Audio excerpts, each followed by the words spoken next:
Welcome to Nisha classes at UK. आज हमारी है रीजनिंग की क्लास। अभी हमने शिक्षण अभिरुचि टीचिंग एप्टीट्यूड करवाया, उससे पहले हमने जीएस आपको करवाया। आज हम कराएंगे आपको रीजनिंग, ठीक है। और थोड़ा सा हम कभी कभी क्या करेंगे, रीजनिंग के साथ मैथ्स का पार्ट भी लेके चलेंगे, क्योंकि आपका जो डीएलएड का एग्ज़ाम है यहाँ पे थोड़ा मैथ्स भी पूछी जाने वाली है। बाकी अदर जो एग्ज़ाम है वहाँ पे तो क्या होता है, रीजनिंग ही पूछा जाता है, लेकिन जो बेसिक मैथ्स होता है ना, जैसे नंबर सिस्टम है, इस प्रकार की चीज़ें भी एग्ज़ाम में पूछ ली जाती हैं। तो थोड़ा बहुत हम क्या करेंगे, मैथ्स वाला पार्ट भी आपको करवाएंगे। आज हम आपको रीजनिंग के करवा रहे हैं और कल हम क्या करेंगे, थोड़ा मैथ्स वाला पार्ट कर लेंगे, ठीक है। तो चलिए देखते हैं रीजनिंग में पहला क्वेश्चन।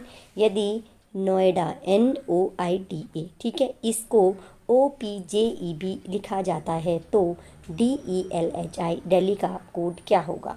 अब देखते हैं कि इन्होंने जो NIODA नोएडा है इसको OPJEB कैसे लिखा हुआ है। थोड़ा सा ध्यान से सोचना है। और इस प्रकार के क्वेश्चन अगर आप एक बार करोगे ना, तो थोड़ा आप अगर आप प्रैक्टिस करोगे, अगर आपके जैसे डीएलएड के एग्ज़ाम में लगभग 20 दिन रहे हैं, तो 20 दिन भी आप दो क्वेश्चन करोगे ना, तो इस प्रकार के क्वेश्चन आप एग्ज़ाम में थोड़ा सा एक्सपर्ट बन जाओगे, ठीक है। तो हम कोशिश करेंगे कि लगभग आपके लिए एक छोटी सी क्लास रीजनिंग की डेली आ जाए, जिसमें हर टाइप के क्वेश्चन हम आपको करवाने की कोशिश करेंगे। तो ये देखिए यहाँ पे क्या किया गया है, एन, और सबसे पहला नंबर यहाँ पे देखते हैं आप, एन है अल्फ़ाबेट, और यहाँ पर पहला अल्फ़ाबेट ओ है। तो सबसे पहले हम चेक कर लेते हैं कि एन और ओ में क्या रिलेशन है। अगर आप अल्फ़ाबेटिकली देखें तो आप क्या करेंगे, एक मैंने आपको, अगर मेरी पहली भी, अगर आप मेरी क्लासेस देख रहे हैं और आप हमारे चैनल में अगर जाके देखते हैं, तो रीजनिंग के मैंने जो क्वेश्चन पेपर होते हैं ना, उत्तराखंड लोक सेवा आयोग या SSC में जो पूछे गए क्वेश्चन है रीजनिंग के, वो मैंने आपको करवाए हुए हैं, ठीक है। तो वहाँ पे मैंने आपको बताया है कि किस प्रकार से हम रीजनिंग के क्वेश्चन को सॉल्व करते हैं। तो हम जब ये जो अल्फ़ाबेट के क्वेश्चन आते हैं ना, या तो आप सबसे पहले क्या लिख लो, यहाँ पे ABCD करके आप जेड तक इनको लिख सकते हो, ठीक है। फटाफट से आप क्या करो, बहुत छोटे छोटे में इनको एक बार लिख के देख लो। अब आपको क्या रहता है ना, अगर ऑड क्वेश्चन भी ऐसे अल्फ़ाबेट वाले आते हैं, तो आपको फटाफट क्या होगा, वो अल्फ़ाबेट से आप उन क्वेश्चन को सॉल्व कर सकते हो, नहीं तो थोड़ा सा प्रॉब्लम रह सकती है। चलिए फिलहाल मैं आपको बता दूं कि यहाँ पे हुआ क्या है। अब यहाँ देखिए, सबसे फर्स्ट नंबर पे एन है, यहाँ पर ओ है, यानी हम अगर अल्फ़ाबेट में देखें तो हमारा क्या आता है, MNO, यानी एन के बाद ओ आता है। तो यहाँ पे एन के बाद ओ आया है। अब देखते हैं सेकंड नंबर पे ओ है, यहाँ पे पी है, यानी ओ के बाद पी। फिर देखते हैं थर्ड नंबर पे आई के बाद जे, और अल्फ़ाबेट में हम देखें ABCD में तो आई के बाद जे आता है, डी के बाद ई आता है, और यहाँ जो लास्ट ए है, ए के बाद बी आता है। यानी यहाँ पे क्या किया गया है, जो अल्फ़ाबेट नोएडा में है उन्हें एक एक प्लस करके लिखा गया है, ठीक है। अब दिल्ली में देखते हैं तो डी है, D+1 क्या होता है, ABCD, डी के बाद आता है हमारा ई। अगर हम सेकंड नंबर पे देखें ई के बाद क्या आता है हमारा एफ। थर्ड नंबर पे एल है, एल के बाद क्या आता है एम। फोर्थ नंबर पे एच है, और एच के बाद क्या आता है EFGH, एच के बाद आता है हमारा आई। और फिफ्थ नंबर पे यहाँ पे आई है, आई के बाद क्या आता है HIJ। तो यहाँ पर हमारा आंसर आ गया है EFMIJ। अब हम देखते हैं कौन से ऑप्शन में EFMIJ है, फर्स्ट सेकंड थर्ड ऑप्शन में हम देखें तो यहाँ पर हमें मिल जाता है EFMIJ, यानी दिल्ली का कोड हो जाएगा EFMIJ। अगर आपने जो शुरू से मैंने कहा है वो ध्यान से सुना है, तो आप समझ सकते हैं कि हमने ये कैसे सॉल्व किया है। हमने क्या देखा, यहाँ पे जो अल्फ़ाबेट थे उनमें +1 हर अल्फ़ाबेट के जस्ट बाद का अल्फ़ाबेट लिखा के ये वाला कोड बनाया गया था, और इसी प्रकार हमने दिल्ली का कोड बनाया। हमने क्या किया, जो यहाँ पे अल्फ़ाबेट थे उनमें जस्ट बाद का अल्फ़ाबेट EFMIJ, और इस प्रकार ये कोड बन गया आपका दिल्ली का, ठीक है। एक बार पॉज करके आप ज़रूर देखिएगा, हो सकता है कोई आपको दिक्कत हो रही है तो पॉज करके देखेंगे तो आपको कन्फ्यूजन दूर हो जाएगा। चलिए नेक्स्ट क्वेश्चन, 2-3 क्वेश्चन हम इसी टाइप के सॉल्व करेंगे अभी, ठीक है। चलिए यहाँ पर है, एयरलाइन को ENIRIA7 लिखा जाए तो रेलवे को क्या लिखा जाएगा। अब हम देखेंगे कि ये एयरलाइन को इस प्रकार से कैसे कोडिंग की गई है इसकी। तो यहाँ पे हम देख रहे हैं कि जो ई है, फर्स्ट नंबर पे यहाँ ए है, यहाँ पे ई है, फिर यहाँ पे आई है, यहाँ पे एन है। और अगर हम ध्यान से देखें तो जो ये पूरा का पूरा एयरलाइन है, इसको क्या किया गया है, उलट किया गया है, यानी स्टार्ट किया गया है एयरलाइन में, लास्ट में ई है, फिर एन है, फिर आई है, फिर एल है, ENIL, और उसके बाद देखें आर, और फिर आई और ए। यानी कुछ नहीं किया गया है, सिर्फ क्या किया गया है, जो अल्फ़ाबेट है उनको थोड़ा उल्टे में लिखा गया है। यानी यहाँ पे हम देख सकते हैं हमने क्या किया है, जो अल्फ़ाबेट है उनको उल्टे में लिखा गया है, यानी लास्ट से स्टार्ट किया है। तो एयरलाइन का उल्टा क्या था आपका, IL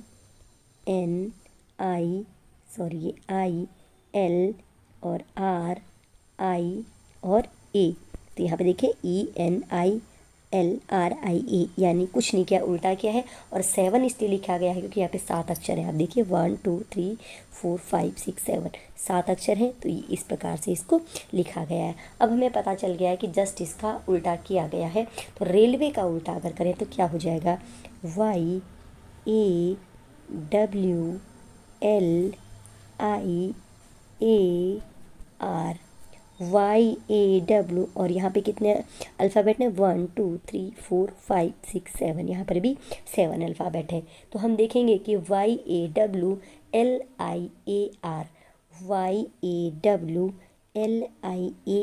7, ये तो हमें मिल गया है आपका ऑप्शन नंबर 1 में, यानी यहाँ पर ऑप्शन नंबर 1 इसका सही आंसर हो जाता है। थोड़ा सा हमें इन क्वेश्चन में एक पॉइंट पकड़ना होता है तो आंसर हमारे आसानी से निकलना शुरू हो जाते हैं। ठीक है, चलिए नेक्स्ट है, यदि कैट को यानी CAT को PATC लिखा जाता है और JOY को POYJ लिखा जाता है। अब यह देखना होगा कि स्टार्टिंग में जो P लिखा गया है, क्योंकि हमारे पास अल्फ़ाबेट तो 3 है, लेकिन यहाँ पे जो एक एक्स्ट्रा P जोड़ा गया है इसका रीज़न क्या है। और आंसर में भी हम देखेंगे तो चारों जगह P जोड़ा गया है, यानी P तो ऐड करना एक कुछ खास नहीं है, P ऐड ऐसे ही है। चलिए P तो ठीक है। अब हमें बाकी के बाद के टर्म देखने हैं कि क्या हुआ है। कैट की स्पेलिंग है CAT, तो P को अगर छोड़ दिया जाए तो यहाँ पर बनाया गया है ATC, यानी लास्ट के 2 और फर्स्ट नंबर को सबसे लास्ट में ATC। चलिए जॉय में देखते हैं क्या हुआ है। P तो एज इट इज़ लिख दिया और हमने फर्स्ट नंबर को सबसे लास्ट में लिखना है, बाकी जो बचा है उसको एज इट इज़ लिख दिया OYJ, यानी हमने कुछ नहीं करना है। हमने क्या करना है, पहले P लगाना है और ये WING, तो यहाँ पर भी हमने क्या करना है, सबसे लास्ट में फर्स्ट नंबर और बाकी एज इट इज़ INGW। हम देखते हैं ये हमें कहाँ मिलता है, PINGW, PINGW, यानी ऑप्शन नंबर 2 यहाँ पे इसका सही आंसर हो जाता है। ठीक है, तो थोड़ा सा हम सिमेट्री देखते हैं कि किस प्रकार से क्वेश्चन में किया जा रहा है। जैसे हमने यहाँ पे देखा, जिन्होंने फर्स्ट नंबर को लास्ट में डाल दिया और बाकी उसके बाद जो चीज़ें चल रही थी उनको एज इट इज़ लिख दिया। जैसे AT पहले डाल दिया, C लास्ट में लिख दिया, OY पहले कर दिया, J लास्ट में लिख दिया। तो यहाँ पर अगर 4 हमारे पास अल्फ़ाबेट हैं तो हम ये नहीं करेंगे कि NG पहले लिखेंगे और उसके बाद IW, ऐसा कुछ लिखेंगे नहीं, NG करके नहीं होगा। और यहाँ पे आप आंसर देखते हैं, कहीं पर भी आंसर में NG पहले नहीं है। ठीक है, तो स्टार्ट हमेशा कहाँ से हुआ है, जो फर्स्ट नंबर के बाद जो चीज़ें हैं, यानी ING। तो IGN भी नहीं होगा इसमें और IW भी नहीं होगा। आंसर कहाँ से आएगा, ING, और जो पहला नंबर W था उसको सबसे लास्ट में लिखा, तो यहाँ पर हमें ये मिल गया आंसर ऑप्शन नंबर 2 में। चलिए आगे बढ़ते हैं। श्रृंखला में अगली संख्या कौन सी आएगी। इस श्रृंखला में देखते हैं कि अगली संख्या यहाँ पर कौन सी आने वाली है। ठीक है, अब देखिए तो बहुत छोटे छोटे नंबर हैं और यहाँ पर सारे नंबर हमें बड़े दिए गए हैं, यानी कोई थोड़ा सा यहाँ पे जो काम है वो अच्छे से किया गया है। ठीक है, अब हम देख सकते हैं यहाँ पे, चलिए देखते हैं यहाँ पे हुआ क्या है। पहले तो मुझे ऐसा लगता है कि यहाँ पे तो हुआ मल्टीप्लाई है, क्योंकि बहुत बड़े नंबर आए हैं तो मल्टीप्लाई ही चीज़ें हुई हैं। अब यहाँ पे मल्टीप्लाई चीज़ें हुई हैं तो मल्टीप्लाई कैसे हुई हैं ये भी देखने वाली चीज़ है। ठीक है, तो यहाँ पर जो पहला नंबर है 1, ठीक है, और दूसरा है हमारा 2, तो यहाँ पे जो आगे नंबर आएगा वो किस तरह से आएगा ये हम देख लेंगे। यहाँ पे है, अगर मैं स्क्वायर करूँ, क्योंकि स्क्वायर से ही मुझे लगता है बहुत बड़ा नंबर आ सकता है, 1 का स्क्वायर 1 और 1 + 1 ये आएगा आपका 2। ठीक है, ये आ गया सेकंड नंबर। और अगर मैं 2 का स्क्वायर करूँ, 2 का स्क्वायर यानी 4 - 1 = 3। स्क्वायर करके एक बार प्लस किया, एक बार माइनस किया। अभी हम चेक कर रहे हैं आगे कैसे बढ़ेंगे। 3 का स्क्वायर यानी 9 + 1 10। तो जहाँ तक अभी हम पहुँचे ऐसा लगता है कि पहले हम जो नंबर दिए हैं उनके स्क्वायर करते हैं। पहले हमने स्क्वायर किया +1 किया है, दूसरे में हमने स्क्वायर किया और -1 किया, तीसरे में हमने फिर क्या किया, स्क्वायर करते हैं हम और +1, तो हमें चौथा नंबर मिल जाता है। अब हमें पाँचवें नंबर के लिए क्या करेंगे, फिर हम 10 का स्क्वायर +1 -1 चल रहा है ना, तो यहाँ पर फिर -1, 10 का स्क्वायर 100 -1 = 99। और हमें जो आंसर मिल रहा है यहाँ पे ऑप्शन नंबर 2 में 99 आंसर मिल रहा है। आप भी अगर प्रैक्टिस कर रहे हैं, क्योंकि पहले भी मैंने जब करवाया था तो कमेंट आते हैं कि इसका आंसर ये होगा, तो आपसे रिक्वेस्ट है कि अगर आपको कोई दूसरा आंसर मिल रहा है, दूसरा लॉजिक आपका समझ में आ रहा है, तो प्लीज़ आप करके मुझे कमेंट में वो आंसर सॉल्यूशन अपना ज़रूर भेजिए। आंसर नहीं बल्कि आप सॉल्यूशन भेजिए, ताकि अदर और बच्चे भी जान सकें कि क्वेश्चन दूसरे टाइप से भी हो सकता था। फिलहाल तो मुझे यही लगा कि हमने जितने नंबर है, पहले 1 का स्क्वायर किया +1, फिर यहाँ पे जो दूसरा नंबर है 2 उसका स्क्वायर किया -1, फिर तीसरा नंबर आया है उसका स्क्वायर किया, फिर 10 आया, और यहाँ पे एक स्क्वायर करके +1 -1 +1 -1 श्रृंखला चल रही है, तो यहाँ पे आंसर हमारा 99 आ जाता है। अगर किसी और को कुछ और आंसर का तरीका आता है तो प्लीज़ सॉल्यूशन को ज़रूर भेजिएगा, ठीक है। चलिए आगे बढ़ते हैं। नेक्स्ट क्वेश्चन, श्रृंखला में अगली संख्या एक श्रृंखला है 12, 36, 109, 329। हमें बताना है कि अगली संख्या कौन सी आएगी। इसको देख के भी ऐसा ही लगता है कि कुछ मल्टीप्लाई टाइप का ही यहाँ पे हुआ होगा, ठीक है। अब हम देखते हैं कि जो नंबरिंग है, हाँ मल्टीप्लाई ही हुआ है यहाँ पे, लेकिन यहाँ पे स्क्वायर का नहीं लग रहा है, क्योंकि 329 का स्क्वायर यहाँ पे कुछ आएगा नहीं, और 12 का स्क्वायर 144 होता है, 36 आया है, तो यहाँ पे कुछ मल्टीप्लाई तो हुआ है। चलिए देखते हैं। 12 × 3 12 × 3 36, यहाँ तक तो ठीक है। चलिए, और 36 × 3 क्या होता है, यहाँ पे देख लेते हैं। ये तो 108 है, लेकिन आंसर 109 है। ×3 तो ये +1 हो सकता है, ऐसा कुछ हुआ हो। +0 +1 तो 109, 36 +0। अब जो यहाँ पे 109 आया है तीसरा नंबर, इसका 3 से मल्टीप्लाई करके देखते हैं कितना आता है। 3 × 1 +2। इसका मतलब जो भी नंबर हैं इनको 3 से मल्टीप्लाई करना है। सबसे पहले 0 ऐड हुआ है, फिर 1 ऐड हुआ है, फिर 2 ऐड हुआ है। अब हमें क्या करना है, 329 को हम मल्टीप्लाई करेंगे 3 से, और उसमें ऐड करेंगे अब 3। 2 तक ऐड हो चुका है ना, तो ये आएगा आपका और 987, और अब हमें +3 ऐड करना है, और 98387 में अगर 3 ऐड करेंगे तो ये हो जाता है 990, और यहाँ पे ऑप्शन नंबर 2 में आंसर है 990। तो देखा आपने, जो पहला क्वेश्चन मैंने कराया उसमें क्या किया, स्क्वायर किया है, +1 -1 करके सीरीज चली है। यहाँ पे क्या हुआ है, ×3 हुआ है, उसके बाद सबसे पहले वाले में 0 ऐड हुआ, फिर 1 ऐड हुआ है, फिर 2 ऐड हुआ है, फिर 3 ऐड हुआ है। तो इस प्रकार से हम इन क्वेश्चन को सॉल्व करते हैं। हर क्वेश्चन में क्या होता है ना, किसी में स्क्वायर करके जुड़ता है, किसी में प्लस होता है, किसी में माइनस होता है। तो अभी मैं आपको और क्वेश्चन भी इसमें कराऊंगी, तो आप देखेंगे कि विभिन्न प्रकार की जो ये क्वेश्चन होते हैं इनमें अलग अलग टाइप की चीज़ें चलती रहती हैं, लेकिन थोड़ा प्रैक्टिस करेंगे तो आपको चीज़ें समझ में आने लग जाएंगी। चलिए आगे बढ़ते हैं। नेक्स्ट क्वेश्चन,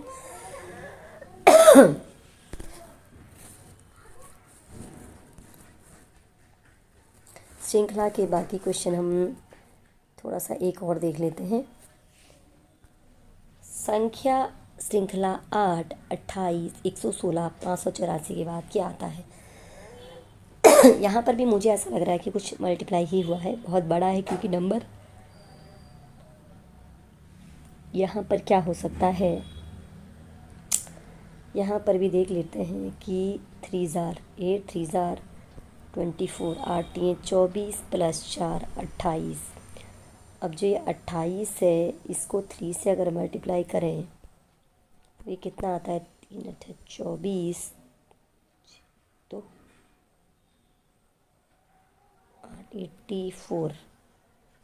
तो ये तो 84 और प्लस, तो बहुत बड़ा गैप है 116, तो ये तो ओ माय गॉड 32, तो बहुत बड़ा गैप है। तो ये वाला तरीका तो इसमें नहीं चलेगा। चलिए दूसरा तरीका करते हैं, क्या पता 4 से मल्टीप्लाई हो रहा हो। नेक्स्ट ए 3 जार 24 प्लस 4, और 28 का 4 से मल्टीप्लाई करके देखते हैं। 32, 4 दूना 8 और 3 11 plus 4 into 3 plus 4 into 4 plus 4। चलिए आगे बढ़ते हैं, कोशिश करते हैं।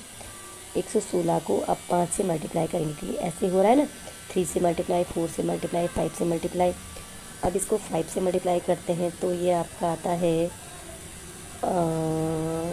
580 प्लस 4, यानी यहाँ पे पहले 3 से मल्टीप्लाई हुआ है, फिर 4 से मल्टीप्लाई हुआ है, फिर 5 से मल्टीप्लाई हुआ है, और हर जगह 4 में ऐड हुआ है। यानी आगे जो नंबर हमारे पास आया है 584, इसमें हमें किसकी मल्टीप्लाई करनी है, इसमें मल्टीप्लाई करेंगे 6 की, और फिर उसमें 4 ऐड करेंगे। तो ये हो जाएगा आपका 6 चको आपका 24, 40, 2 आपका 50, और 6 पंजे 30, 5 35, और प्लस इसमें 4 जोड़ेंगे तो ये हो जाएगा आपका 3508। और ऑप्शन में अगर देखें, हाँ, तो ऑप्शन नंबर 3 में आंसर आता है 3508। मल्टीप्लाई एक बार चेक कर लेते हैं। 6 4 जार 24, 6 8 जार 48 और 2 50, और 6 5 जार 35, बिल्कुल ठीक है, और प्लस 4 3508। तो यहाँ पर ऑप्शन नंबर 3। तो मैं आप देख सकते हैं तीनों ऑप्शन में मल्टीप्लाई हुआ था, लेकिन मल्टीप्लाई के तरीके तीनों में अलग अलग थे। तो आपसे रिक्वेस्ट है कि अगर आपको इस तरह के क्वेश्चन सीखने हैं तो आप थोड़ा सा वीडियो को पॉज करके दोबारा इन चीज़ों को ज़रूर देखिएगा, तभी आप क्वेश्चन को अच्छे से समझ सकते हैं। चलिए अभी हमारे पास बहुत सारे क्वेश्चन है श्रृंखला के, लेकिन आज हम क्या करेंगे, आगे थोड़ा दूसरे टाइप के क्वेश्चन कर लेते हैं, कोडिंग वाले। ठीक है, अब कोडिंग का एक और क्वेश्चन, अभी हम आपको चलाते रहेंगे ये सीरीज़ रीजनिंग की, बस हमसे जुड़े रहिएगा आप। ठीक है, और सब्सक्राइब करना आपकी मर्ज़ी पे डिपेंड होता है, लेकिन आप चैनल को थोड़ा सा, ये वीडियोज़ होती है ना, थोड़ा सा लाइक ज़रूर कीजिएगा। लाइक से क्या होता है, हमें पता चल जाता है कि हम अपना काम अच्छे से कर रहे हैं। ठीक है, सब्सक्राइब आप पे डिपेंड है कि आप सब्सक्राइब करना चाहते हैं कि नहीं करना चाहते हैं। चलिए, यदि पिंक को 1691411 के रूप में कोडित किया जाए तो रेड को कैसे कोडित किया जाएगा। अब देखिए बहुत बड़ा नंबर है, अभी नंबर कैसे आए हैं ज़रा चेक करना पड़ेगा।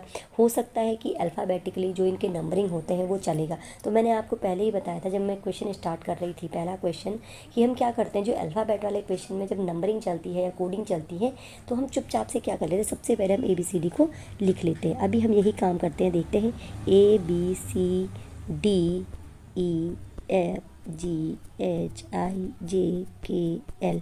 अभी जगह छोड़ेंगे, नंबरिंग करेंगे। ठीक है, MNOPQRSTUVWXYZ 1 2 3 4 5 6 7 8 9 10 11 12। ठीक है, और यहाँ पे आएगा 13 14 15 16, और देखिए 16, देखिए P है ना, तो 16 आया है, इसका मतलब ऐसा ही कुछ हुआ है आपका। 17 18 19 20 21 22 23 24 25, और कितने अल्फ़ाबेट होते हैं हमारे, 26 होते हैं।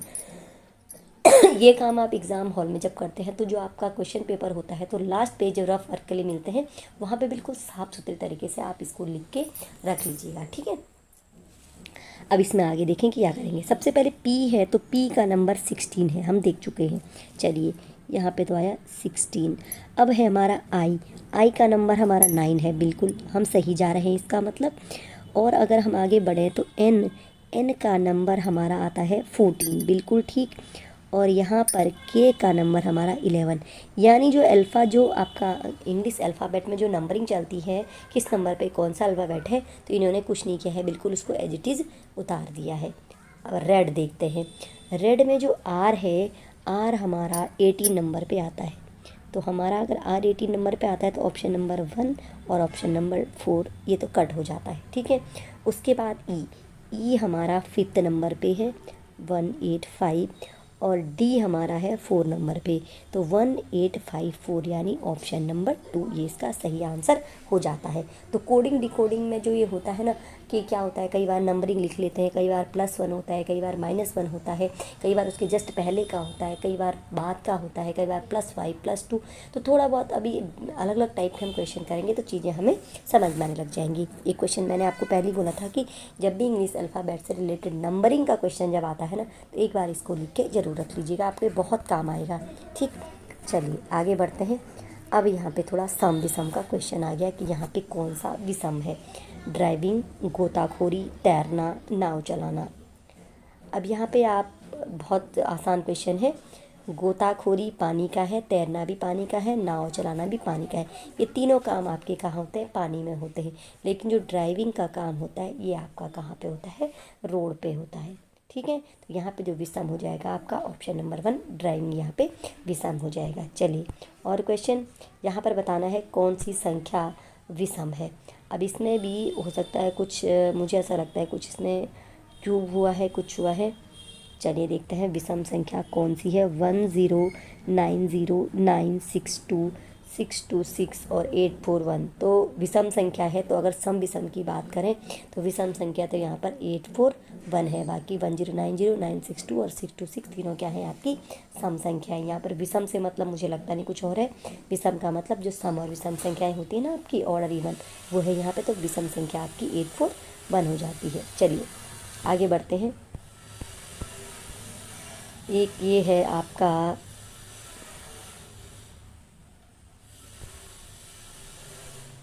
एक क्वेश्चन कुछ इस प्रकार से आते हैं जब क्रम लगाने का आ जाता है। ठीक है, हमें बताना है कि इनका क्रम जो सार्थक क्रम है वो कैसा लगेगा।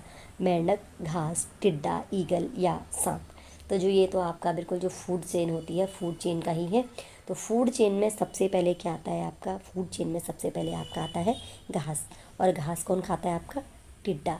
घास, उसके बाद टिड्डा यानी पहले 2, फिर आएगा आपका 3। और टिड्डे को कौन खाता है, टिड्डे को खाता है आपका मेंढक यानी 1। और मेंढक को खाता है आपका सांप यानी 5। और सांप को खाता है आपका ईगल। तो ऑप्शन नंबर ये जो सॉरी नंबर 4। तो 2 3 1 5 4, 2 3 1 5 4 ये हमें पहले ही ऑप्शन में मिल गया है। ये यहाँ पे सही आंसर है। खाद्य श्रृंखला का जहाँ तक मुझे ध्यान है खाद्य श्रृंखला में ऐसा ही होता है। सबसे पहले घास को टिड्डा खाता है, ठीक है ना। और टिड्डे के बाद नंबर आता है मेंढक, मेंढक को खाता है सांप, और सांप को खाता है आपका चील या ईगल। तो यहाँ पे ये क्वेश्चन इस प्रकार से सॉल्व होगा क्रम लगाने। ठीक है, चलिए क्रम लगाने का एक और क्वेश्चन है यहाँ पे। निम्नलिखित शब्दों को सार्थक क्रम में व्यवस्थित करें। सूर्य, वर्षा, बच्चा, इंद्रधनुष और खुश। तो सबसे पहले तो क्या होगा, वर्षा आएगी या सूर्य आएगा। यहाँ पर या तो 2 पहले आएगा। तो यहाँ पर जो सबसे पहले 3 तो नहीं आ सकता है और 4 भी नहीं आ सकता है।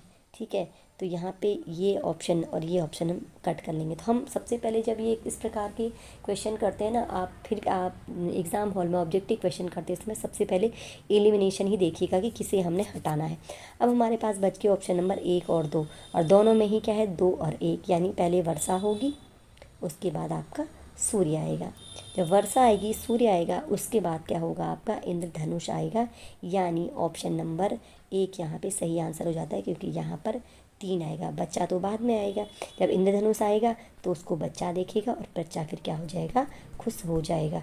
2 1 4 3 5 ये है आपका ऑप्शन नंबर 1 यहाँ पे सही आंसर हो जाता है। ठीक है, तो आज हम डिफरेंट टाइप के आपको रीजनिंग के क्वेश्चन करा रहे हैं और इसी प्रकार के क्वेश्चन आपके एग्जाम में पूछे जाते हैं। चलिए अब ब्लड रिलेशन का क्वेश्चन कर लेते हैं। यहाँ पर एक ब्लड रिलेशन का क्वेश्चन देख लेते हैं। रमन कहता है कि अनुज की माँ मेरी माँ की इकलौती बेटी है। कह कौन रहा है, रमन क्या कह रहा है, अनुज की माँ मेरी माँ की इकलौती बेटी है। तो रमन अगर ये कह रहा है कि मेरी माँ की इकलौती बेटी है अनुज की माँ, तो मेरी माँ की जो बेटी हो जाती है वो क्या हो जाती है, मेरी बहन हो जाती है। यानी रमन की बहन है अनुज की माँ। तो अनुज की माँ अगर रमन की बहन है तो अनुज क्या हो जाएगा, उनका अनुज हो जाएगा, उसका भांजा। ठीक है, और यहाँ पर क्योंकि ऑप्शन में भांजा नहीं है तो यहाँ पर इनमें से कोई नहीं, भतीजा नहीं होता है। अगर वो ये कहता है कि उसका पिता, तो तब तो बात हो जाए भतीजा होने की। लेकिन जब ये कहेगा कि रमन की जो जो अनुज की माँ है मेरी माँ की इकलौती बेटी है, तो मेरी माँ की इकलौती बेटी मेरी बहन हो जाती है, और मेरी बहन का बेटा क्या हो जाता है, मेरा भांजा हो जाता है। तो यहाँ पर संबंध भांजे का है, तो इनमें से कोई नहीं यहाँ पे आंसर हो जाएगा। नेक्स्ट क्वेश्चन है, एक आदमी के चित्र को देखते हुए मोहन ने कहा उसकी माँ, मोहन कहता है उसकी माँ मेरे पिता के बेटे की पत्नी है। एक चित्र यहाँ पे लगा हुआ है, मोहन उसको देख के कहता है, यहाँ पे कोई पिक्चर है, ठीक है, पिक्चर में कोई इंसान है, और मोहन उसको देख के कहता है कि जो ये पिक्चर में जो इसकी जो माँ है, पिक्चर वाले की जो माँ है वो मेरे पिता के बेटे की पत्नी है, और मेरा कोई भाई बहन नहीं है। अगर मेरा कोई भाई बहन नहीं है तो मेरे पिता का बेटा कौन है, तो मेरे पिता का बेटा यानी वो स्वयं क्या है, मोहन है। ध्यान से देखेंगे इस क्वेश्चन को। मोहन क्या कह रहा है, मेरे पिता के बेटे की पत्नी है, तो मेरे पिता के बेटे की पत्नी, मेरे पिता का बेटा कौन हो जाएगा, मैं हो जाऊंगा, क्योंकि मेरा कोई भाई बहन नहीं है, तो मोहन हो जाएगा।